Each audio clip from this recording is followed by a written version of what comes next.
Hello, sensory divine beings, and welcome to part 3 of the All 12 Signs video series for the new moon in Taurus that's happening on the 19th of May 2023 at 28 degrees of Taurus. I really recommend checking out the collective reading where I break down the energies of the astrology for that new moon in more detail. I pull collective cards. It was nearly all pentacles. It's quite phenomenal. I have not had a spread like that before. Also, really recommend checking out the introductions to part 1 and 2. Part 1, there is a throat clearing, throat chakra clearing session, as well as an activation. And part 2, I talk about the crystals that wanted to come out and be with us for this lunation. This is a beautiful, dreamy, peace-giving space. This is a time for letting things come towards you, not rushing, not taking direct action. All of the planets are being governed by the moon and Venus for this lunation. Jupiter has now moved into Taurus as of today. Mercury is direct. We have a lot of energy in Taurus and a lot of energy in Cancer. As I said, all the planets are being governed by these two beautiful planets. Our intuition, our intuitive, instinctive needs, how we nourish ourselves. My hands have just gone over my heart chakra. How we nourish other people. Our unconscious space, that very dreamlike intuition that we have with the moon. And Venus, she wants us to feel loved. She wants us to feel appreciated, valued. She wants to bring harmony, creativity. And so this is just a very beautiful, soft new moon after the back of all those crazy eclipses that we've had in these signs. I also didn't mention in any of the other introductions or the collective reading that what I really like about this new moon and a lot of the new moons that we're going to be having, because they're all going to be at the later degrees of the sign, is the balsamic phase. That's the couple of days before the new moon, when the moon is its darkest. This is a time of clearing out, of letting go. It's very powerful energy. And so the moon, for most of the balsamic phase, will be going through Taurus. So we're having this really beautiful energy of clearing out a lot of stuff from that sign before then heading on right at the later degrees of this big new boost, this big fresh start, wherever Taurus falls in your chart. My name's Chloe and I work with card divination, astrology, and I channel energies through my body. As you can see, my hands are moving around right now. This is independent of my conscious thought. The energies that I channel want us to heal and to grow and to thrive. They help integrate the messages, clear out stuck energy. So this does happen during the readings. Sometimes I'm quite quiet, just letting them do what they need to do. Being still is part of the process. It's not all about taking action and go, go, go, go, go. This moon is very much the opposite of that. I work with the whole house system.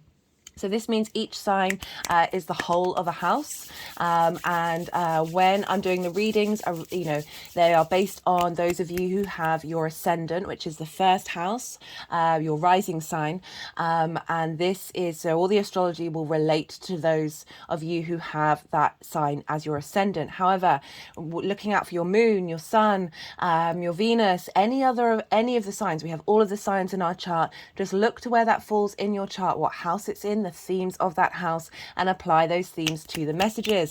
Take what resonates, leave what doesn't. I work with mostly, I focus in these readings, these collective readings, on inner work. If you need something more specific, that's usually what will come up in a personal reading. So when the tarot cards come out, I will focus on how that relates to you and the inner work that you do. The more that we do the inner work, the more we change our frequency and our vibration that gets more in line with our true authentic self, our true autonomous self.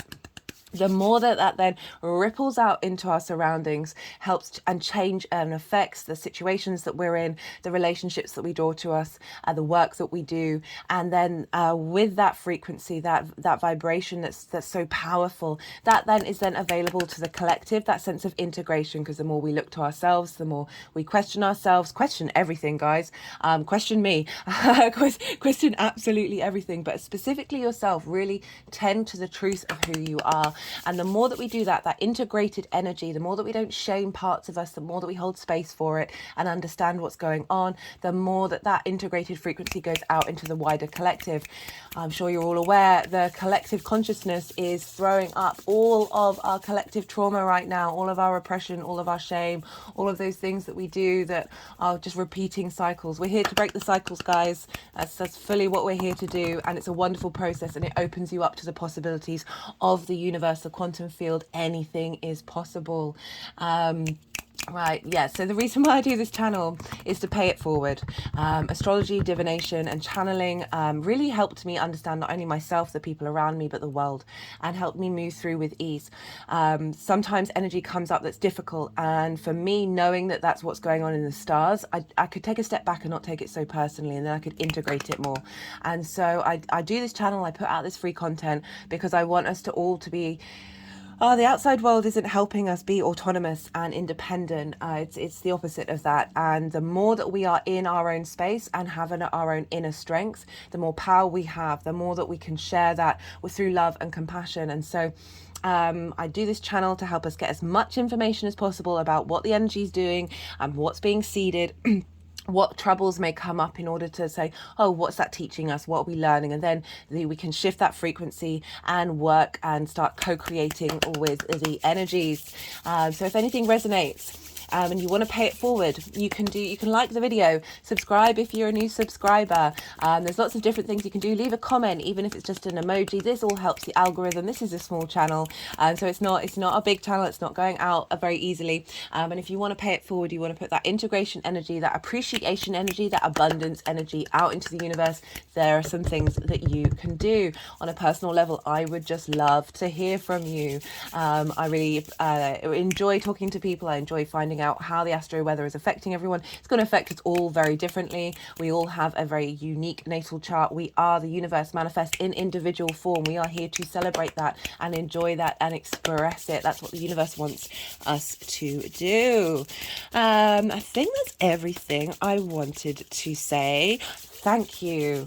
Thank you so much. I'm so full of gratitude and wonder at any of you who are spending time with me here, allowing me to take the space to do readings for you. I really appreciate it. And thank you. Thank you, thank you, thank you, thank you, thank you. I have an Instagram account where I summarize what's going on. I post the chart of the lunations. So that's already up. That's on my Instagram account, but I also put everything in the community page. So if you want to see what the chart looks like for this new moon, go over to the community page. It's there, and perhaps you can look at it while listening to this, just sort of exploring and understanding and developing your own knowledge of how the astrology works. I want us all to be informed and to be able to then contemplate what that means for you on a personal level. Right, guys, I'm going to be doing Virgo, Leo, Cancer and Gemini. Is that everything? I think that's everything that I wanted to say. Right, I'm going to kick off with Virgo. Virgo rising. How you doing, Virgo? As I said in the introduction, for those of you who are just tapping into the Virgo energy, look to where that falls in your chart, the house that it's in, the themes of that house, and apply that to the messages that come through. Take what resonates, leave what doesn't. Your intuition's going to know what's meant for you. It doesn't invalidate. If there are things that come up that you don't connect to, it doesn't invalidate what you do. But for Virgo rising, hello, Virgo. You have this. This is in a fellow Earth sign. So for all the Virgo energy, this is trining your Virgo space. Trines are an aspect of Jupiter. Jupiter wants to elevate, bring wisdom, bring a sense of cohesion, bringing things together and understanding, a sense of knowing, a sense of spirituality is a word, but that can be anything. It's just that sense of higher perspective, of truth coming in. And through that inner work, that inner knowing of self, then that's when this sort of luck and opportunity side of Jupiter comes in. It's the greater benefic, and it is now in Taurus. So we've got this Jupiter aspect, which is a trine, fellow Earth signs. They're sharing resources. It's free-flowing energy. It's very inspirational energy feeding into your Virgo space. Love this for the Earth signs. And now Jupiter's there for a year. So So you're getting a real boost, a real trine to that Virgo energy. For Virgo rising, this is your first house. This is how you embody your sun or your moon in the actions that you take. It's your body, it's your appearance, it's how other people see you. This is your house, and you're getting a boost from the 9th house. So this is where Taurus is. I should probably start shuffling, actually. So this is where Taurus is, and the 9th house is higher perspectives. It's perspectives in general, right? So it's linked into sort of how you map yourself out in the world, in the universe, in the dimensions, however you want to phrase it. It's all of those things, and it's your morals, your ethics, your philosophies, your connection to the universe, connection to God, connection to religion, spirituality, nature, science, whatever that means for you, it's just how you want to move through the world based on those ideologies. This is how your perspective is, right? It's also linked into sort of higher education, but for me it's more of a mastery of anything, right? You've been learning something for a while, and through that you've broadened your own perspective, and through that learning we're then able to share and teach that with others, and help bring other perspectives to the table, whether people agree with them or not. It's not the point. It's about contemplating and working and holding space for lots of different things. It's also about foreign travel, and this is more about going and living somewhere for a longish period of time, where you immerse yourself in an environment that isn't familiar to you, right? So and then through that you broaden your perspective. It's all about perspective here. With the 9th house, you've had eclipses here for some time, so real shift and understanding of how you see yourself in the world. There could have been some endings and some big new beginnings, and it might have been a bit dramatic because we've also got Uranus here. And eclipses generally, it's very sort of big energy. It's sort of more fated energy. It's more connected to also the global environment, but more importantly on a personal level. These things can take a little while to turn up, and you've been working through it, we're still in that cycle because we only just had an eclipse in Scorpio, which was the last full moon that we've just had. So we're still in it, but we're right at the tail end, and this is the first new moon that isn't in Taurus. The first moon, straight, full or new, in Taurus that isn't an eclipse. So this is not as dramatic, it's not as big. There's a subtlety to it, there's a softness to it, and we have this real beautiful, all the wisdom that we've been learning with these eclipses, especially in fixed signs. Fixed signs can find it, wherever fixed signs are in your chart, you may find it difficult to change gear, right? So there's that sense of stubbornness, but also that fixity, and it's not necessarily whether you want to, it's just that can be the modality of that space. So changing how you look at yourself in the world, changing your perspectives, changing how you view what you're trying to learn and master can be a bit difficult. But also fixed signs, once they get going, they keep going. So there's a real sense of longevity with fixed signs. So whatever's being cleared out, whatever new beginnings, culminations and endings. Oh, that definitely flipped up. Hello, Virgo. So your cards come out for you, Virgo. Whatever's been going on has really been opening portals for you to move through. It may have been difficult, and now here we have this beautiful new moon. I really recommend you check out the collective reading. It was a beautiful reading. I've not had one like that, but as I said in the introduction, all the cards were basically pentacles. Also, I know I'm repeating myself, but if you haven't watched the introduction, I really recommend watching all the introductions, because I bring in different things to do with this moon. And this is a really beautiful moon for you, Virgo, because it is a fellow earth sign, and it is kicking off with Jupiter being in the sign of Taurus, which it hasn't been there for 12 years, and it's going to be there for a year. So this is kind of like a big starting point of what this energy is going to be seeding and how you want to engage with it.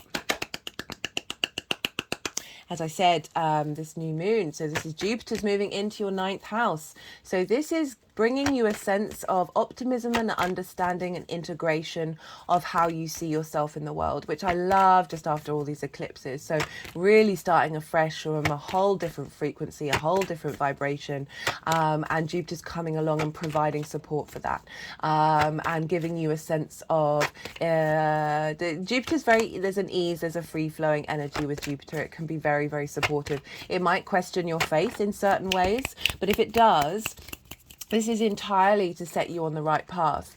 I just remember the Jupiter transit that I had in Aquarius, the moment it entered with that conjunction with Saturn. Right, it's in my 7th house of relationships, so it's not quite the same thing. But I just want to let you know, like the dynamic of Jupiter. So it helped me really understand what I needed from relationships and what was really important. And then it threw something in my face that was the opposite of that. It was kind of like testing the metal. So there may be things that come up with, I'm going to be doing a separate Jupiter transit video, so I'll be talking more about that and pulling cards for that. But just wanted just to let you know, I think I'm focusing on Jupiter so much because Jupiter has just moved into Taurus as of 2 hours ago. But just generally, because this is trining your energy, this is really supportive. Very, very supportive. The one I just talked about in Aquarius, that was opposite my ascendant. So the oppositions can feel there can be discord and imbalance. So yeah, not entirely relevant. So I do I'm not going to apologise. So Jupiter moving through the 9th is just is really going to help give you a sense of inner wisdom of how you map yourself out in the world. And so we've got this very potent energy feeding into this new moon, as well as Mercury being direct. You might have had a bit of miscommunication with yourself, not quite understanding what's been going on, and not necessarily understanding who you are in the world. And now Mercury's direct. So all of this is feeding into that new moon, which I love. The cards are kind of representing this so far, but we'll see where they want to go.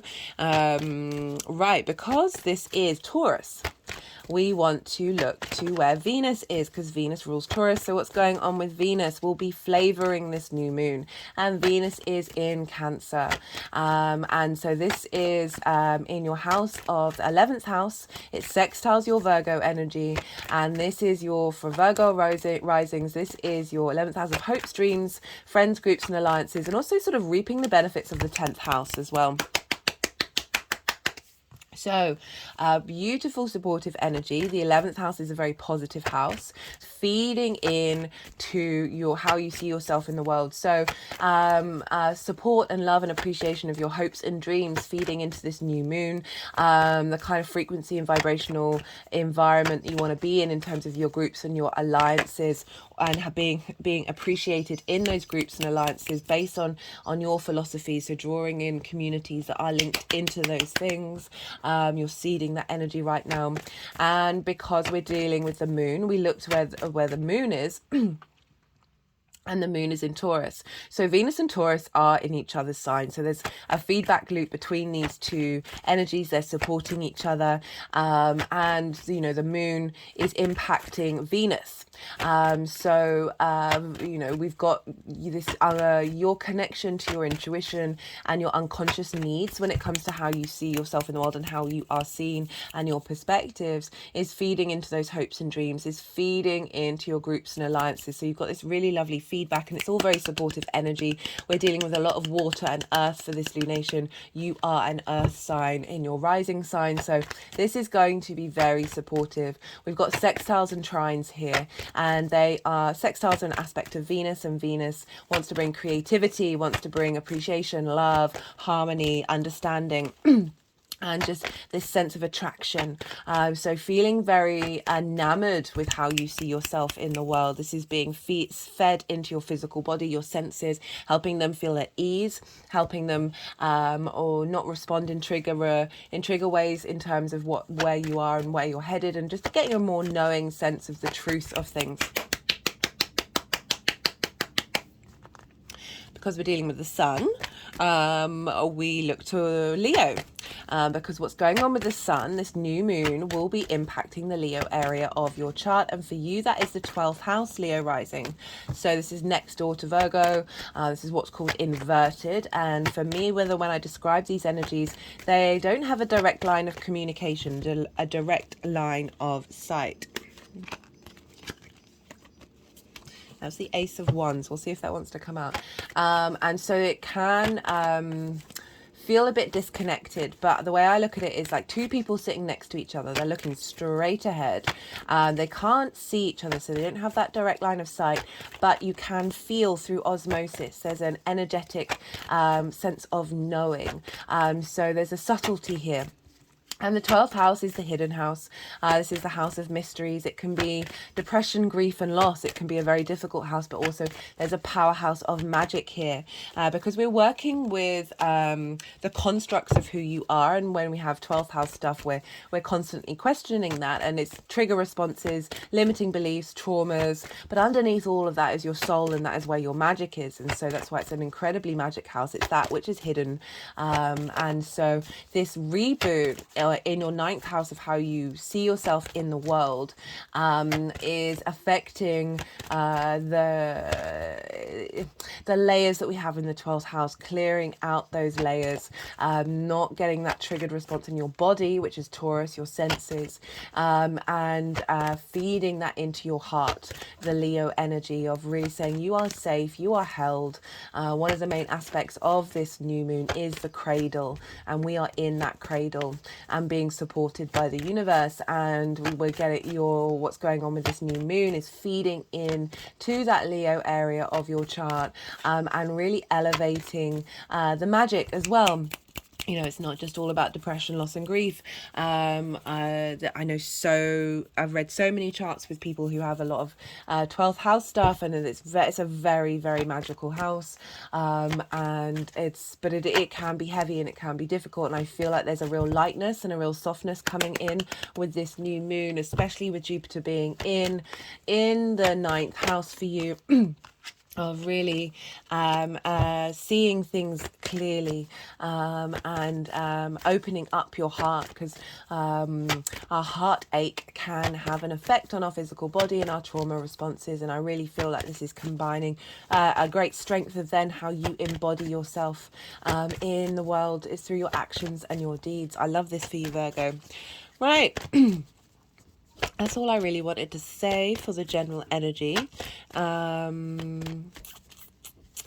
Yeah, also look to where your Venus is in your chart, because this will this will add a flavor to what's going on in Taurus. So wherever Venus falls, the themes of that house will crop up for you on a personal level. This is why this affects us in so all of it's incredibly personal, but there are themes for us all.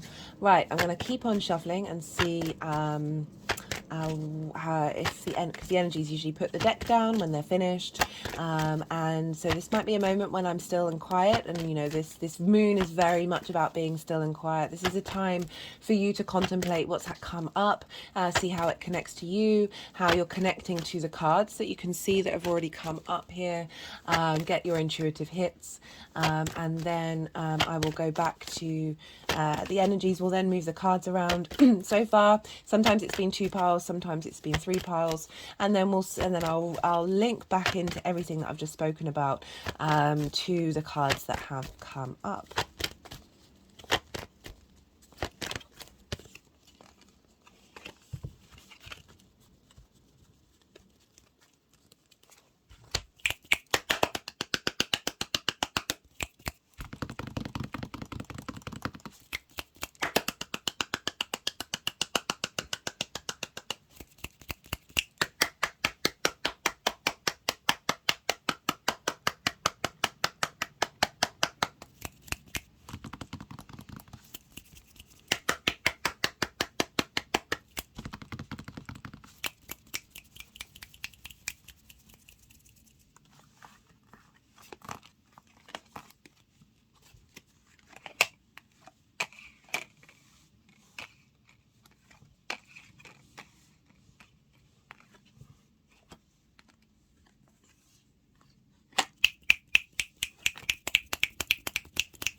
my fingers sort of clicking around the heart chakra.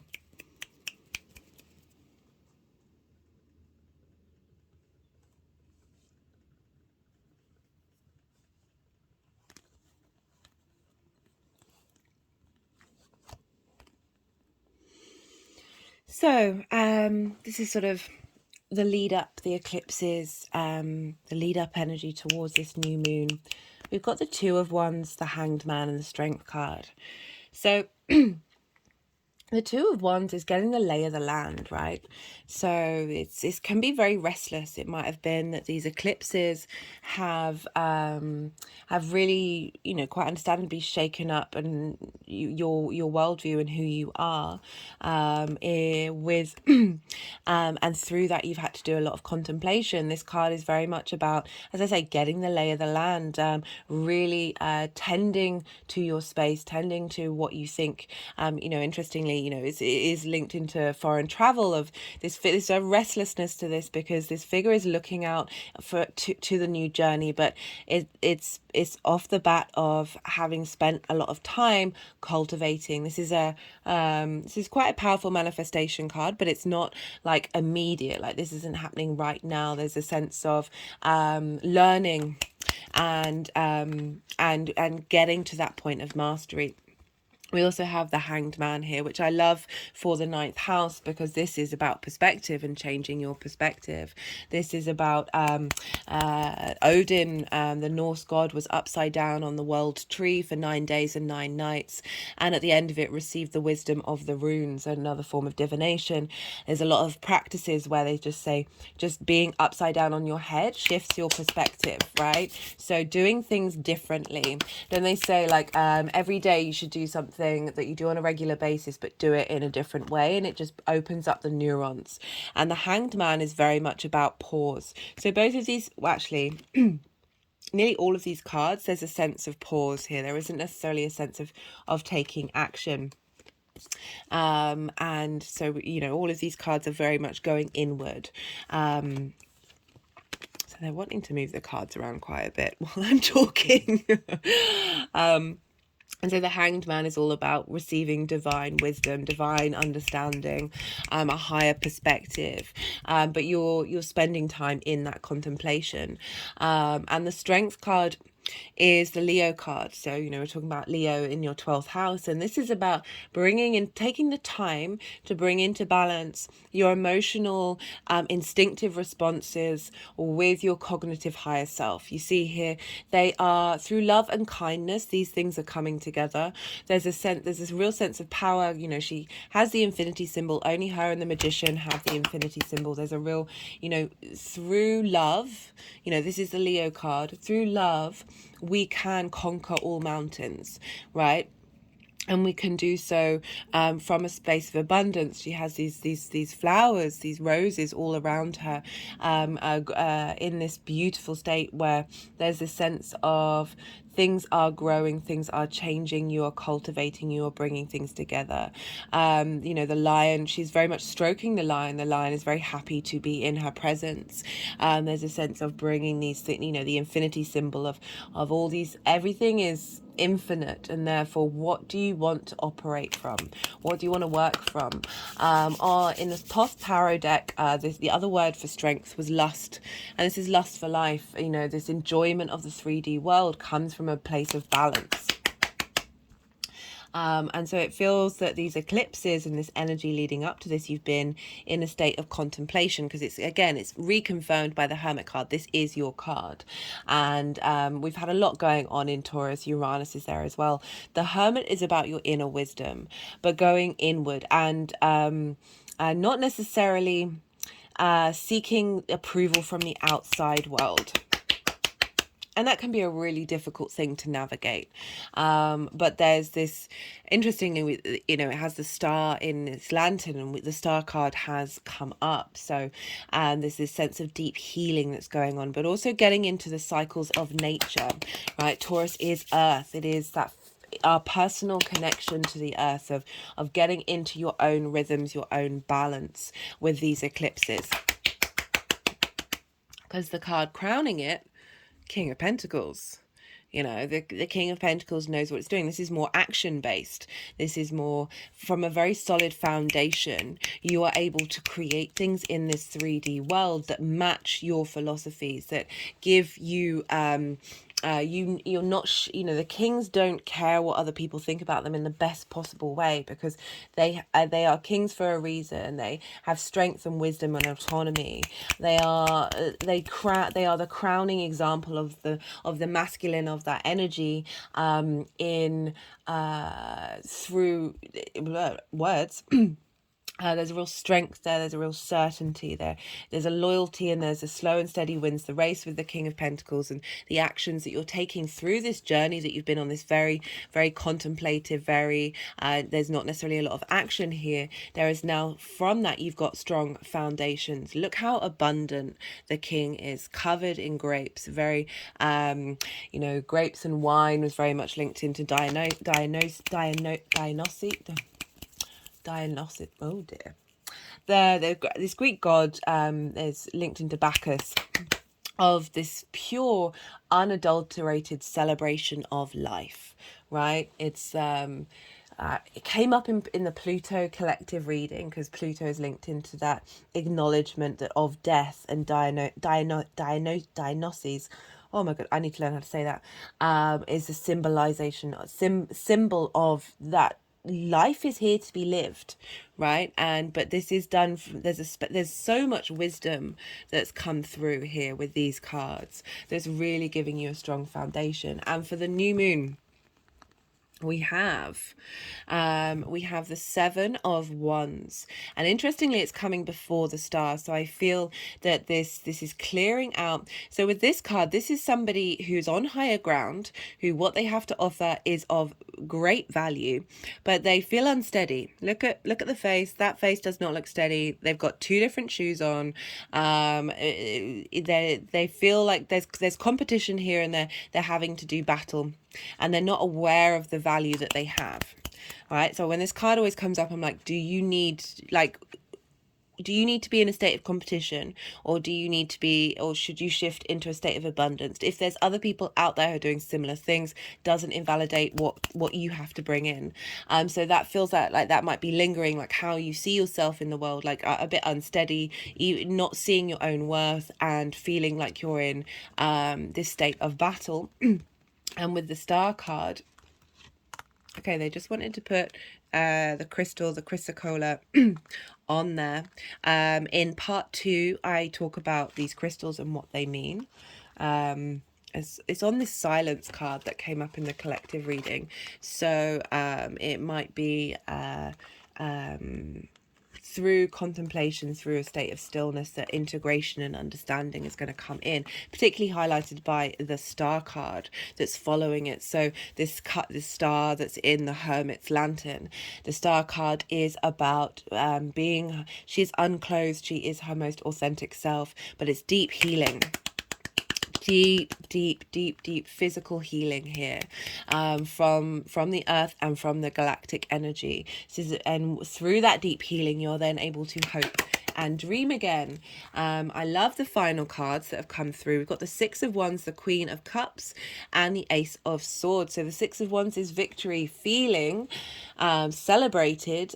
You are being celebrated by the collective, right? So not feeling like there's a battle going on, but feeling like the things that you're doing are coming from a space that the outside world can appreciate. But aside from that, you feeling good about the things that you're doing and how you see yourself in the world. I always try and lean away from expecting things from the outside world. It's more about how you feel inwardly, and this is a sense of ease, a sense of flow, a sense of being celebrated and being able to celebrate yourself. So rather than the Seven of Wands, which is unsteady and isn't sure of its own value, the Six of Wands is pretty sure that they've done what they've needed to do, and they've done it from a place that's authentic to themselves. We've also got that with the Queen of Cups. Love this, deeply sensitive, deeply intuitive, deeply emotional, very nurturing, very caring, very serene.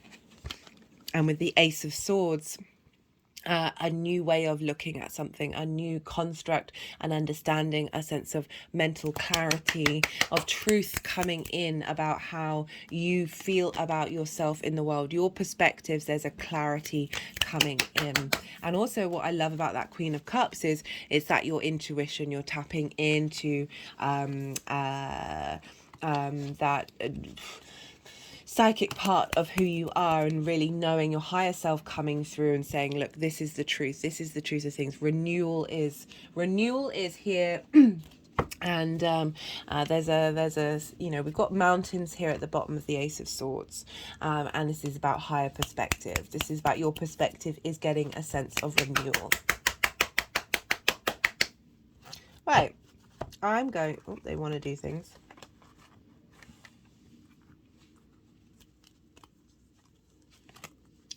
Let's see what's going on. So the silence card just went with the happy Buddha. And I love the energy of the happy Buddha.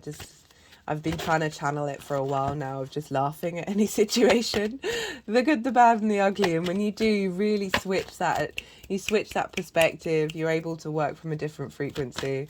Right. Let's see. We're going to pull some clarification cards. All the decks are in the description box, if any of them take your fancy. This is the numerology deck. So sometimes it's repeat messages when the universe says I said what I said. Otherwise, it's nuances to messages that already come through, or completely new messages that may have been missed in the tarot. What wants to come through for Virgo?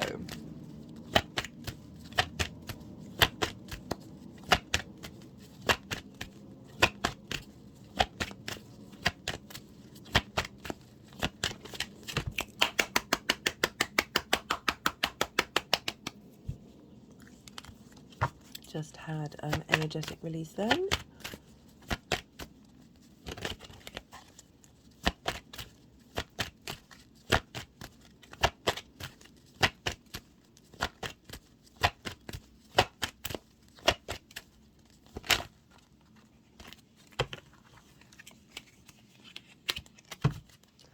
Okay, that deck doesn't seem to want to come out just yet. Sometimes they're like, no, we need cards from the other decks first. The Magician. What did I say about the Strength card? The only other card that has the infinity symbol on it in the major arcana is the Magician. It's a performer, creativity, illusion, power. You know, this is now action moving forward. Right, all of these, and they're not necessarily passive cards, but they're certainly pause and limbo. The Magician is all about knowing you have the resources that you need in order to take action.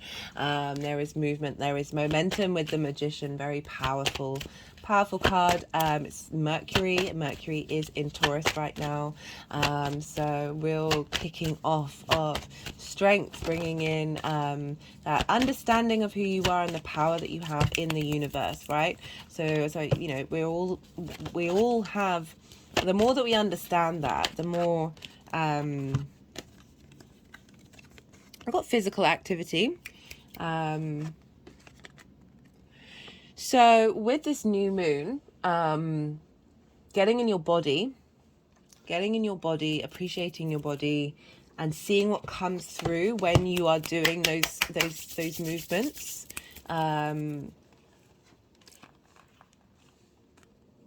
And having real power in it, and knowing that you have the resources that you need in that space, because Taurus is the physical body.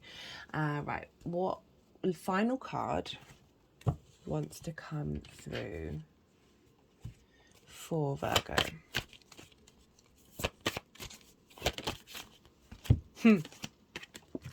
We've got power again, understanding reality, understanding the strength of who you are in that space.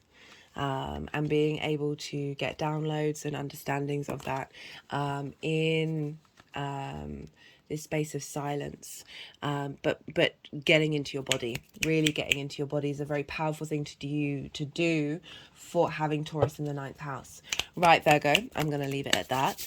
I really enjoyed spending time with you here. Thank you for sharing your energy. It means a lot to me. If any of it resonated, hit that like button. Yeah, be good to yourself, Virgo. Be good to those around you. And most importantly, be well until we meet again. Leo rising. How you doing, Leo? For those of you checking into the Leo energy in your chart, look to the house that it's in, the themes of that house, and apply those themes to the messages that come through. Take what resonates, leave what doesn't. But for Leo rising, this is happening in your 10th house, Leo. So this is an angular house. This is squaring your Leo energy. For all of you tapping into Leo, this is squaring your Leo energy. Squares are an aspect of Mars. This can bring about conflict, drama, frustration, competition. But once we understand what that's teaching us, we can flip the switch on that and bring in the energy of friction. We need friction to bring things into being in the 3D realm, this 3D linear time frame. And so squares are very powerful manifestation energy. This is about things coming into actualization. And this is for you, Leo rising. This is happening in an angular house. The angular houses are 1st, 4th, 7th, and 10th. And the 10th house is your house of life purpose, career, reputation, how the outside world sees you. Also, bosses. You know, the people, the hierarchy. So we've got this new moon happening here after a long series of eclipses. And so I just wanted to see if they wanted the rest. The devil card was underneath that, but they didn't seem to go for it. It might pop out again. That tends to happen. Well, as I say, we've had a lot of eclipses here. And so angular houses really sort of they're the pivot points in our chart. Like, they're very powerful energy. So when we've got a lot going on in those signs, it can really just show up quite loud and proud in your life. And so we've got this new moon after a lot of eclipses, lots of changes in your career, changes in how you look at your life purpose. So sorry, sometimes I get a bit distracted by the cards. And so we've just had a lot of movement here. We're still in that eclipse cycle. Just had one in Scorpio. And eclipses can sometimes take a little while to show up. Sometimes they're very loud and proud at the time, but we're still in it, but we're really kind of at the end of it. We've got this culmination. We've been going through a lot. We've got an understanding, a sense of wisdom. And now this new moon in Taurus at 28 degrees is right at the end of Taurus. So there's a real sense of leveling up here. And so you're bringing in this fresh new vitality into your 10th house, into your career house, how you look at your life purpose. And not only that, we've got Mercury Mercury's direct now, and Jupiter moved into this sign as of 2 hours ago. This is being recorded on Tuesday. What's the date? Anyway, Tuesday. So we've got a lot of energy in your 10th house. Jupiter hasn't been there for 12 years. So this gives you a boost in that area of your life, a sense of opportunities and wisdom and elevation. And this is lovely new moon with that very potent energy of Jupiter being at the 0 degrees. When planets enter a sign, they're quite very loud and proud, and they tend to sort of show in numerous different ways all the things it's going to be bringing. So with this new moon kickstarting right at the beginning of that fresh new embodiment of all that potent energy, love it, love it, love it, love it, love it, love it. So how do you feel about your life purpose? What does your body feel like? Well, how do you get that sense of love and appreciation? What's intangibly important to you? All of this is floating around right now, and all of the planets are being governed either by Venus and the moon, and Venus is in Cancer, the moon sign, and the moon is in Taurus, Venus's sign. So this is mutual reception. I talk about this loads in the collective reading. I really recommend you check it out. That was a very powerful reading. I probably say this every time, but genuinely, pretty much all pentacles. I've not had that before in a reading. That was a very direct information coming in. It was very supportive, and this feels very, very dreamlike, very soft, we're being held by the universe, and it's really lovely energy. I also always recommend checking out all the other introductions because I bring in different things for each of them. The first part one was a throat chakra cleanse and activation. So the Taurus rules the throat, great way of expansion in that area of your life. Your voice being very important in your career and where you're headed, and what it is that's important to you, of getting a sense of appreciation in your true voice, your true frequency. So yeah, we've got this beautiful new moon, very supportive. The balsamic moon is clearing out a lot of energy here, and this is squaring your Leo energy. So for Leo risings, this is your first house of how you embody yourself in your how you embody your sun or your moon in your actions and your deeds, and really it's how other people see you as well. So this thing of being seen, this sense of validation, this sense of appreciation, and how you're able to embody that in your actions and your deeds from this seeded energy. That's going to take a while to come through because we're dealing with a new moon here. But this very, very potent energy of helping facilitate how you walk through this world and how visible that is, and getting in alignment with your life purpose. You know, those eclipses have really been helping bring that into balance.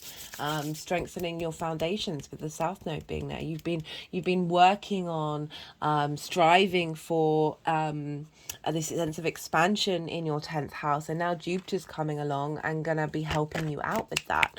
That's the same for everybody wherever Taurus falls, because you know, that North Node's been going through all different people's charts in different ways, and then Jupiter's entering that. But this is happening in an angular house, so it's pretty prominent. And as I said, Mars brings things into manifestation. There may be conflicts, there may be dramas. These are all to help you get to understand what it is that you truly need and truly want.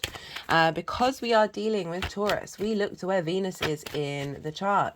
As I said, she's in Cancer. This is your 12th house, your hidden house, your house of mysteries, your house of magic. She's helping bring in together an understanding of what Mars has been doing. For me, Mars has been helping us get into touch with our intuition from a very fundamental space where our intuition's being defended, and now Venus is sort of integrating that and bringing some harmony and love and creativity and understanding and appreciation of that part of who you are. So, but this is also a very magical house. Underneath all that trauma responses, underneath all those trauma responses and limited beliefs and you know, just trauma in general, is your soul, is the magic of who you are. And so Venus is bringing this deep sense of your soul's needs into this new moon, of where you're headed and what you're doing, and not letting you get knocked off course in a way that isn't facilitating your growth. And because we're dealing with the moon, we look to see what sign the moon is governing, and that is Cancer. So as I said, there's a feedback loop of your intuition and what you value between the Cancer and the Taurus area of your chart. And for Leo risings, the moon is in your 12th house. Sorry, the moon rules your 12th house. So your intuition may have been very hard to get to and get through all those layers of trauma responses. But I really feel that this new moon is helping give a huge boost to that, especially with Jupiter at 0 degrees of Taurus. Pretty phenomenal. So very, very powerful stuff. We also look to Leo because Leo is ruled by the sun, and what's going on with the sun is impacting the Leo area of your chart. For Leo risings, this is your first house. So you've got the hidden house, and you've got you and how you embody that being activated, as well as your career. So it's a combining this unconscious space, this soul space, with how you are visible, not only in your day-to-day, but also in terms of your reputation and your career. Really lovely combination coming in for you, Leo.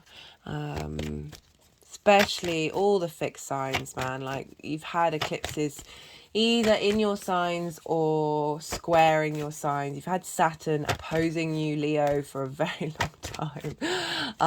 That is it's a lot. It's a lot. And now I really feel that this new moon is sort of, after Saturn leaving and now the eclipse cycle ending, like it's the first moon that's in one of these signs that is out of the fray of all of that. And just get really lovely energy from this moon. It's just it's very soft, very I feel very held by it. Right, that's everything that I wanted to say. Maybe look to where Venus is in your chart. That's things that you can do, as well as your sun and your moon, just to add a layer of what this means to you on a personal level. Like there's so many layers to these things, and these are general readings. So that's sometimes really helpful to look to your own personal chart and how this is affecting you. Right, I'm going to keep shuffling for a little bit, and the energies put the deck down when they're done. So we'll see what other cards want to come out. This is when I am often quiet, and then the energies will want to do some energy work, as well as move the cards around. So this is a time of integration and stillness. Having heard all of that information, now you can sort of contemplate it and see how it's affecting you on a personal level. See what intuitive hits you get from the cards that have come through. Oh, hello, Leo. It's your card. And then it's all very important to have this stillness. So for me personally, I've got a lot of air and fire in my chart that need to go, that need to be in a state of movement. This energy is sometimes difficult to work with and to access, but with everything that we've got in earth and water right now, you kind of can't not. And there's a real beauty to it. There's such a depth and wisdom to it. There's, earth and water are bound by gravity, and there's longevity, there's a slowness, but it's this sense of contemplation and observation. There's, I always think about the high priestess with this energy of like, she's in her own power, she lets things come to her. It's not always about taking action. So this moment of stillness that we have together, this is a time of integration and contemplation, and just letting things come up very naturally and see what happens. And then I will go back to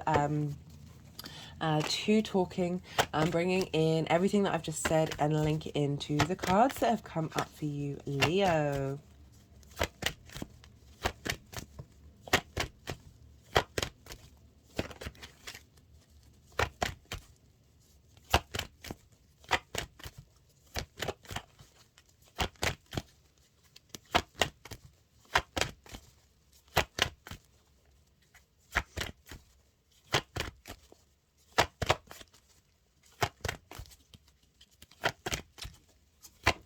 Keep wanting to bring up the Venus retrograde that's happening in your sign, Leo, later on in the year, because Venus rules Taurus. So you've got some, and Jupiter moving into your 10th. You've got some big energy happening for you, Leo.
Right, so we've got all of this for the lead up, right? It's also including the eclipse cycle, as well as, you know, everything that you've been going through.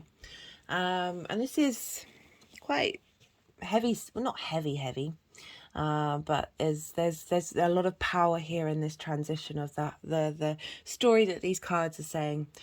So the Two of Pentacles is about survival mode in the 3D world, in your life purpose, your career. I always talk about, you look at the ship here, those waves are really big. Imagine being on that ship. You're able to keep moving forward. Like there's movement here, but there's not direction. You're able to keep doing the actions that you need to do in order to survive, but you're not able to contemplate. That's survival mode.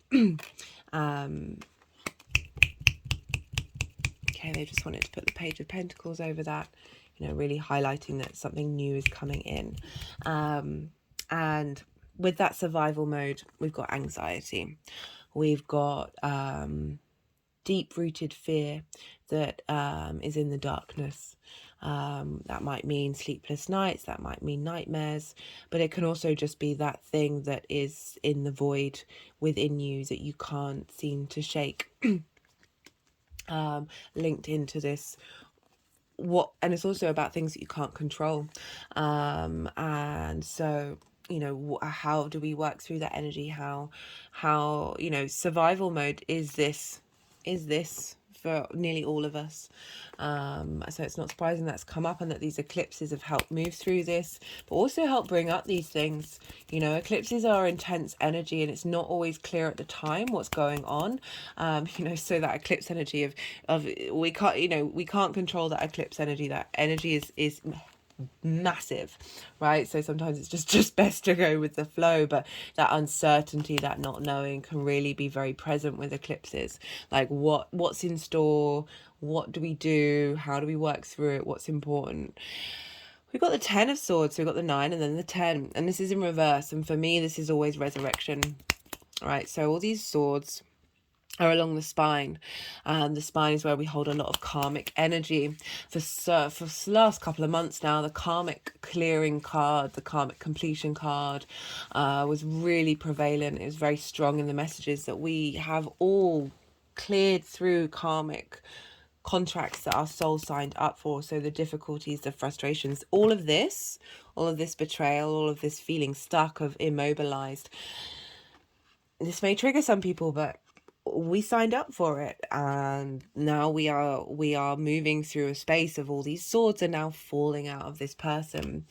So that's why it's the resurrection. You may still feel a little bruised and battered, but when those swords fall out, like this clearing that we've done with eclipses, what you're striving for, when those swords fall out, you're opening up space, portals for this energy. Oh, just my spine's now doing weird things. For this energy to this karmic energy to release, and also be able to bring in other energy, particularly highlighted by your card and the Star card. This is Aquarius, so this is you know, Leo and Aquarius energy. They oppose one another, but there needs to be balance between the two. And this card, the Strength card, is about through love and kindness, coming into balance with your instinctive, I don't like using the word animalistic. I mean, there is a massive line there. So, but those sort of instinctive response mechanisms, our intuition, our emotional responses, as well as with our cognitive higher self, and they are in a state of union. They are enjoying each other's company. They are working with pleasure. And in the Toss Tarot, the other name for this card is lust for life, a real appreciation of life, and we can do that when we are in balance. She has the infinity symbol on her head. Her and the Magician are the only two figures in the tarot who have that. There's real power with that. There's knowing the infinite nature of the universe, of time, of everything, of the cycles, that love is the thing. right? I absolutely love that she has the infinity symbol, and Leo rules the heart. Working from that heart space is a very vulnerable thing. The lion is in a very vulnerable, they are both in vulnerable situations, right? Of being tamed and being, the potential of betrayal, the potential of it being a trick, but they are opening their hearts in order to flourish with these flowers. We've also got the mountain, which is higher perspective, but this is a pause card. So this is you building this, cultivating this, coming into a state of balance with all of these eclipses, all of this change, everything that's been going on for you, Leo. And the crowning energy is the Star card. This is beautiful. This is deep healing. This figure is truly her authentic self. She is unclothed. The masks have come down. This is a clarity and understanding of your life purpose, right? This is about hopes and dreams. This follows the Tower card, which is about pulling down structures that haven't worked for you. And by opening up that space, we can then hope and dream from a frequency that is your authentic self. This deep nourishing of the earth and of the galactic energy coming combined. It's also, very interestingly, I don't often read this in these collective readings, is the Star card is shining your starlight, shining who you are. We're dealing with the 10th house of life purpose and career, and how the outside world sees you. So for some of you, that could be this acknowledgement, this recognition, this visibility of your starlight. We have for this new moon, what are they wanting to do? So we've got the Three of Cups. This is celebration, communion, appreciation, value. This is, being in harmony.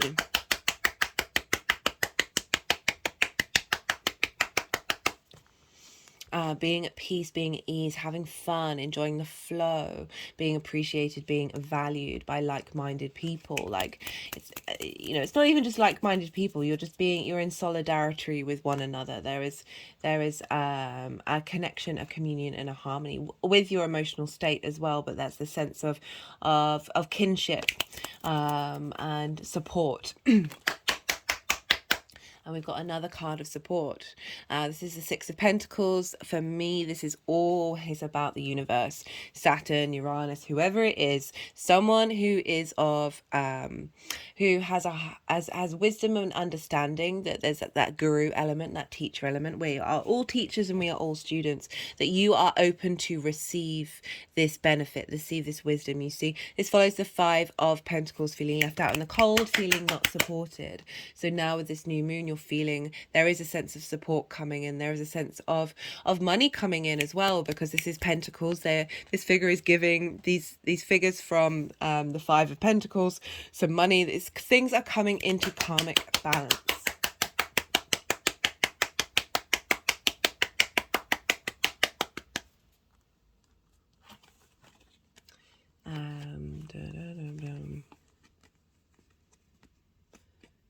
And also, it can be the other way around, that some of you, this is you in this position, that you are able to give a sense of knowledge and understanding that gives support. And there's a sense of community, there's a sense of, there's an ease, there's a flow, there's a love there that's coming in. That might be specific to some of you. Sometimes it's very personal messages. We've got Temperance. This is alchemy. This is magic. This is figuring out every part of who you are and bringing it into a state of perfection and understanding and clarity. And you notice here there's like a crown over a mountain. It's an understanding of your higher perspective and the truth of who you are, the angelic energy of who you are. You see here these the cups, the water's flowing upwards. It's going against the laws of known physics, right? So this is about being able, through your own inner alchemy, right, that looking to yourself, that integration of self, that you are then able to create magic.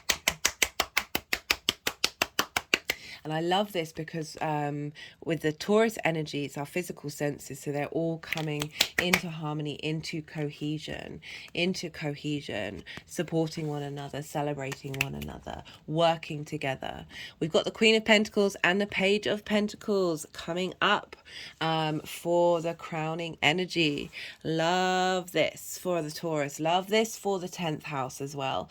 So this is Earth energy. This is linked into money and work and the 3D physical realm. And for that, in the 10th house, and it's ruled by Taurus, there's a sense of abundance here coming in. The Queen of Pentacles, very nourishing, very nurturing, able to give good advice. But she knows what she's doing in order to create a very beautiful space, a very abundant space. And we've got the Page of Pentacles. So moving away from that Two of Pentacles of survival mode, this is useful energy heralding in, bringing in new opportunities, new sources of work, maybe for some of you a new job, and really just I love the pages because the pages are in awe of their element. There's this real freshness, there's a sense of invigoration of really, like, say you've been in a situation, say you're in a working environment or your life path, whatever that is, that can be, it doesn't just have to be work, that you love it, but it's weighed you down a bit. It's you don't quite have that same skip in your step as you did when you first started. The page coming along is that revitalization, is that oh here's the thrill of it again, here's the lightness of it again. Right, love this for you, Leo. Let me pull some, okay, they're wanting to do some work. Let me do some clarification cards for you. Let's do a couple. These are either nuances to the messages that have already come through, new messages entirely, or straight up repeating the same message when the universe says, I said what I said. Yeah, all the decks in the description box if any of them take your fancy. Let's see what wants to come through for Leo for this new moon in Taurus.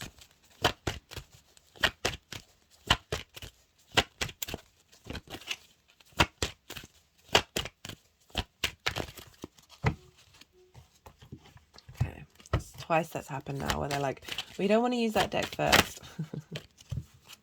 We want to do, this is the First Light Tarot. This is, we've got near future. What's coming up for near future?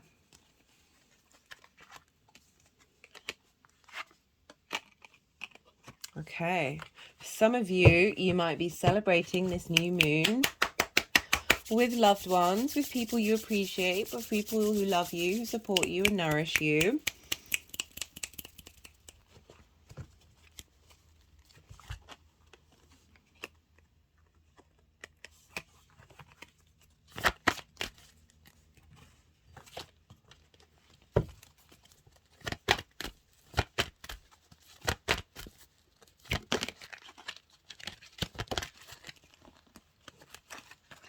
Intuition just came up.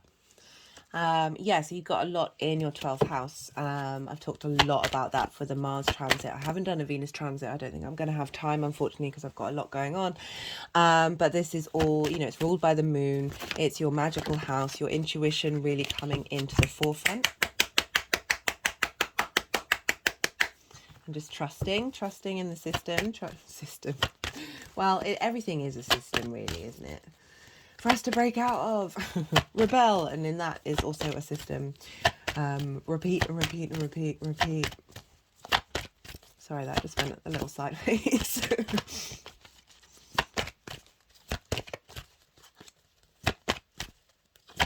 And then what's going on in the 12th of clearing out trauma, really boosting your intuition, is helping you understand your physical body and your senses and how they are responding to the world around you, which in turn is a form of intuition. We've got individuality.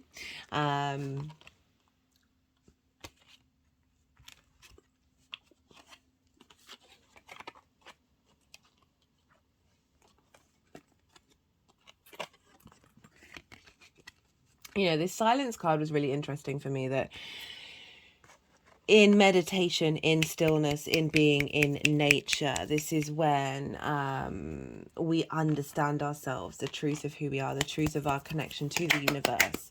That through that we can,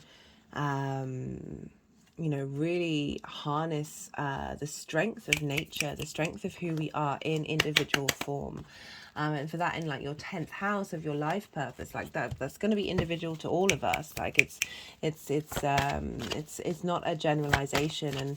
And perhaps you need a bit more silence in your life in order to allow this to come in and bring this in. I mean, we all do, but it's just interesting that it went with silence, with individuality. That okay, I'm getting another message come through of that sense of separation from the universe is not is being silenced.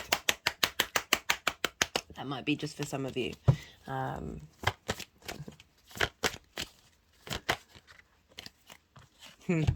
The High Priestess, perception, hidden powers, reflection of ideas, knowledge. So this is the intuition card. I talked about that. So we've got like a combination here of allowing things to be drawn towards you, to have faith, to trust, to know your inner strength, your higher power, and know that it's got your back, and know that it is bringing what you need towards you. And you just need to walk from a space of, the compassion card nearly came out actually, or walk from a place of love, and be open to your hopes and your dreams from that beautiful space. Right, kind of feel like that's it. I kind of feel like that's it. That was a really lovely message, Leo. Yeah, do let me know. I'd love to hear from you. Be good to yourself, Leo. Be good to those around you, and most importantly, be well until we meet again. Cancer rising. How are you doing, Cancer?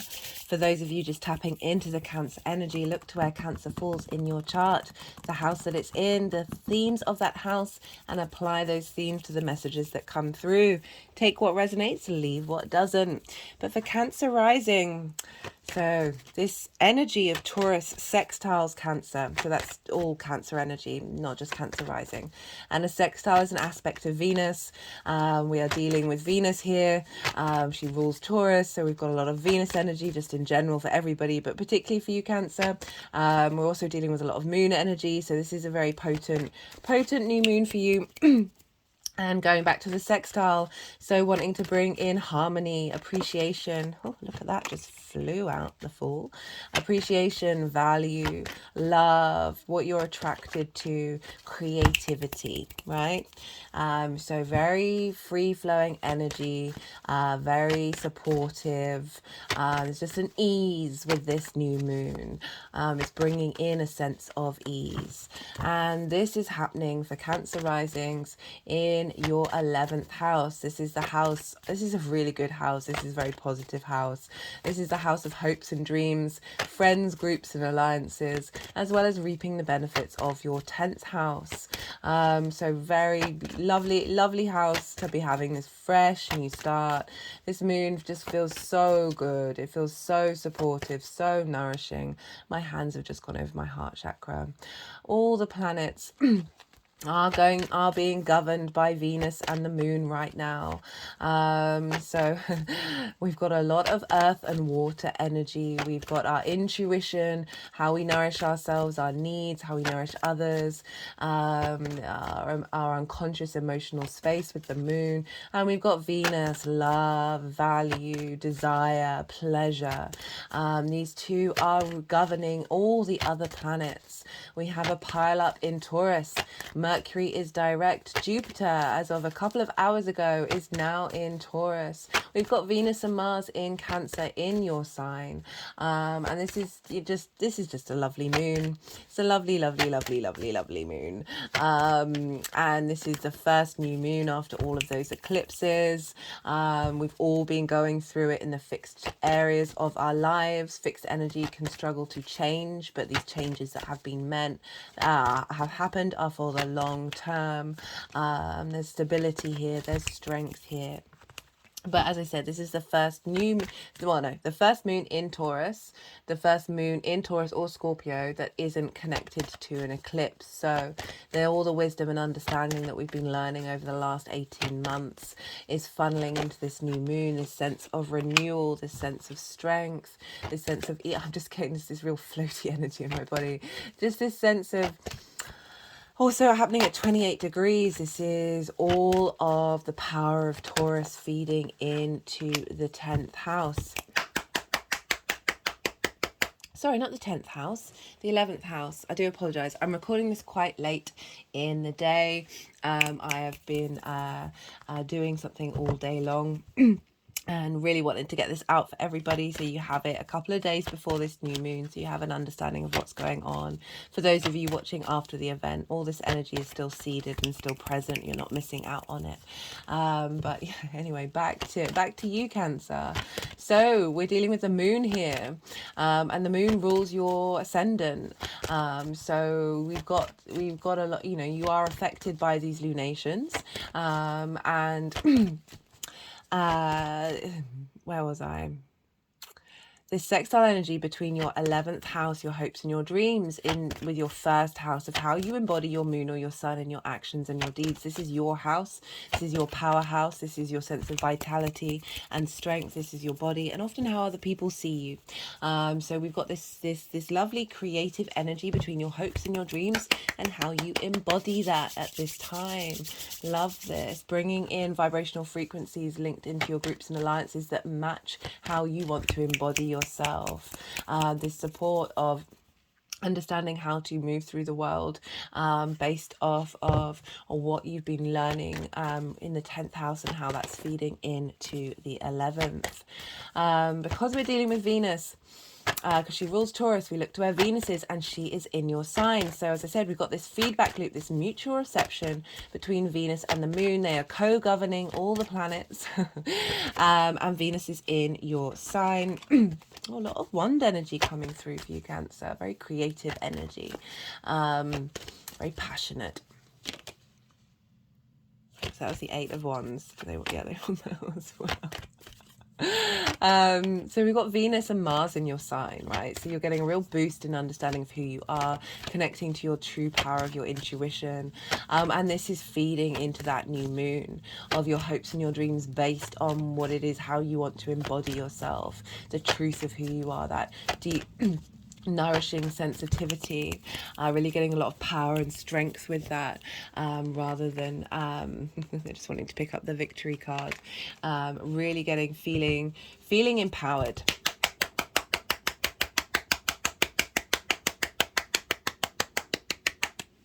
And because we're dealing with the moon, we look to what the moon rules, and the moon rules Cancer. So this new moon of your hopes and your dreams is feeding into your embodiment. As I said, there's that feedback loop. They're supporting one another. They're getting a real strength of you and your hopes and your dreams coming together. We're seeding that energy from everything that's gone on with that eclipse and moving into a different frequency. A bringing together, it takes a village, all your senses coming together to help you understand your intuition. How you feel in your physical body when it comes to your hopes and your dreams, getting a real sense of knowing, just picking up the Fool, this new journey that we're all headed on. Because we're dealing with the sun, we also look to where Leo is, because Leo is ruled by the sun. So what's going on with the sun is impacting Leo, and you have Leo in your second house of your resources, how you value yourself, how you value other things, how you manifest, how you bring in money. So your hopes and your dreams are getting a real boost here that's facilitating how you understand and value who you are, how you're bringing in that money, how your hopes and dreams are expanding, wishes coming true, that are affecting the material world and what it is that you value. Love that. 2 of Cups just coming in. Union, ease, peace. Also recommend looking to where Venus, the moon, and the sun fall in your natal chart, because wherever they are going to be adding another layer of understanding of how this is turning up for you on a personal level. Yeah, really lovely energy. I'm feeling this is the sort of the softest, flowiest I've felt for all the signs. So I'm really enjoying that. Mars moving through Cancer, that's been a real boost for you. And now Venus is here harmonizing it. If you haven't checked out the Mars and Cancer video series, even though Mars will be moving out of Cancer the day after this new moon, I still feel like that might be useful to look at if you haven't watched any of it, because the themes that came through I've really seen in not only my own life but other people's, and it might help you get a sense of what's been going on for you with Mars being there, because Venus is moving over those degrees. She'll be harmonizing, bringing in a sense of creativity and value to yourself. Whenever we get planets transiting our first house, there's a real boost here. And we've got Jupiter and Mercury in Taurus. Jupiter's just there, Mercury's gone direct. There's a real clarity and wisdom. Jupiter moving through the 11th house, I will be doing a transit video on this, is going to just really give you a boost, a sense of vitality, a sense of wisdom and understanding of the direction that your hopes and dreams are headed in, bringing in opportunities to fulfill those, communities, friends, groups and alliances that are feeling abundant. You're just feeling good in that area of your life. So this is a nice transit. This is really good. Right, is there anything else that I wanted to say for you, Cancer? Let me just pause for a second. So I'm going to keep shuffling. And the energies put the deck down when they're finished, and this is usually when I'm quiet, letting everything you just heard digest in how you connect to it on a personal level. This stillness, this softness. We have so many planets in earth and water. That's that yin night energy. It wants us to contemplate, observe, rather than I was talking to somebody today about meditation, and how they go, well, I daydream, and I'm like, well, that's you putting intention into things. That's you more action based. With meditation, it's about observing what comes up, and seeing and just letting it flow through you, and see what sticks and see what resonates. Earth and water are bound by gravity. There's a heaviness to them, but there's a wealth of wisdom and understanding. Water has memory. Earth gives us structure and stability. Oh, hello, Taurus. It's the first time that's come out. That there's water erodes everything. There's a real sense of longevity with both of these elements, and it's all about being still and letting things come towards you.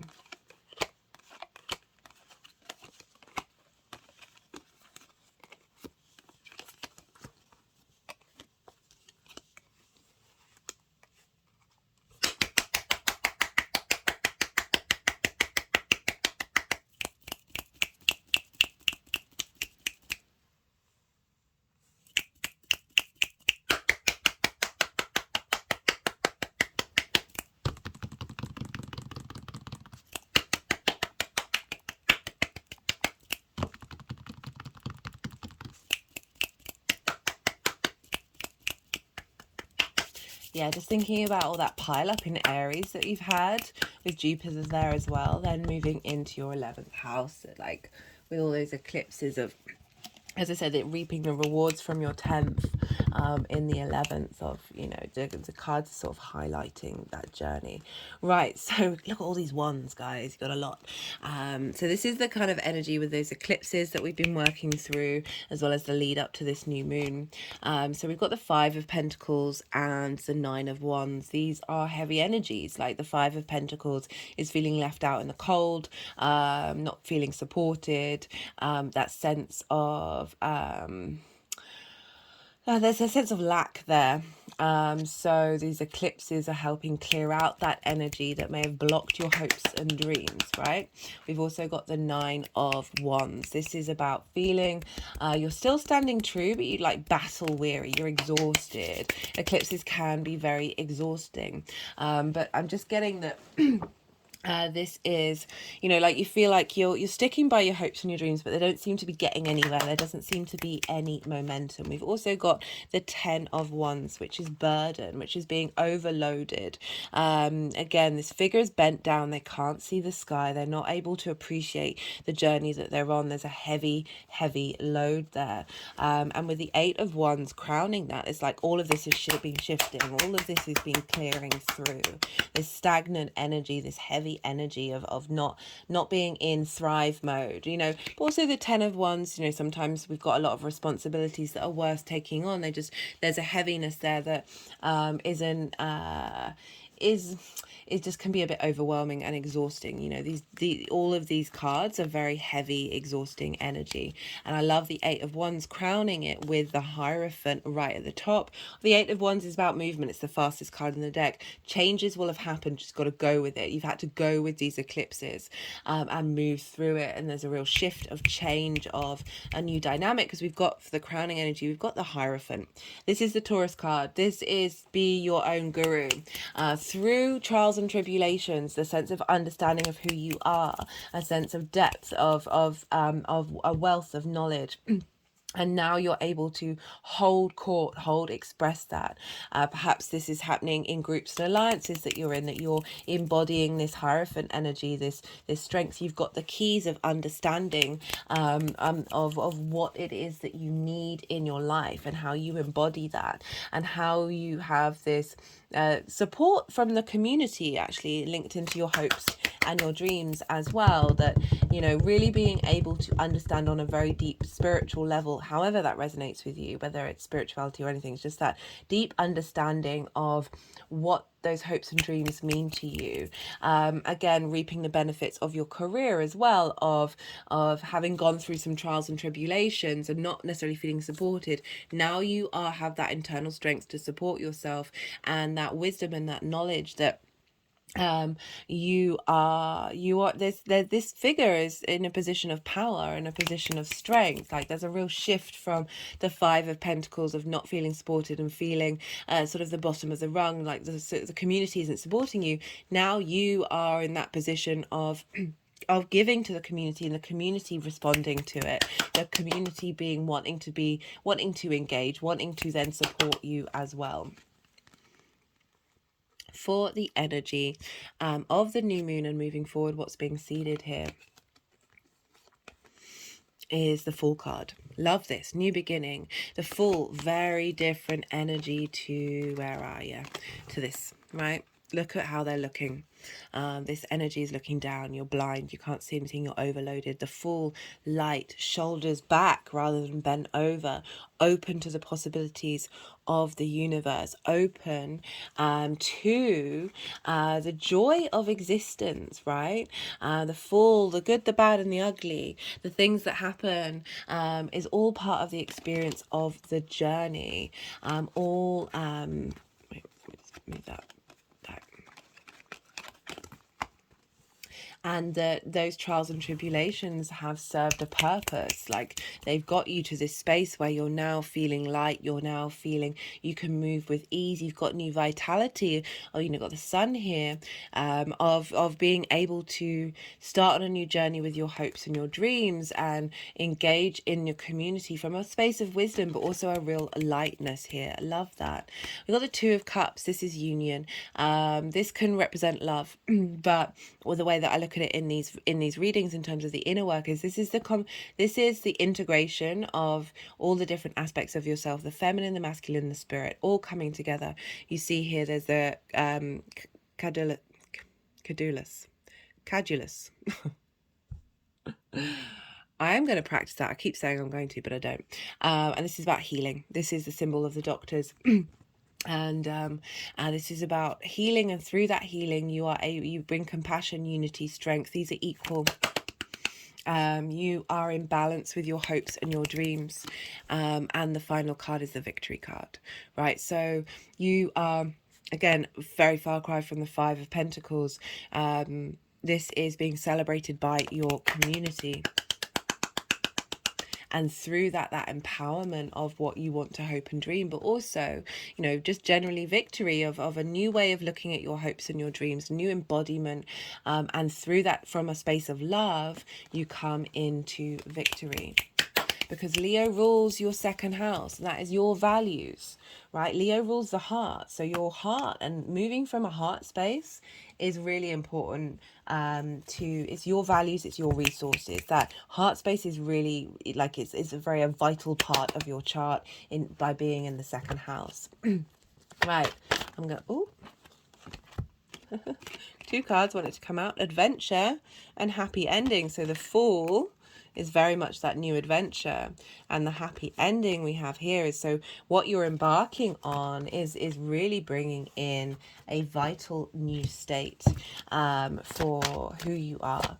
You know, with Jupiter being there for a year, that's really boosting that, and that's sextiling your energy. So very supportive, very strengthening.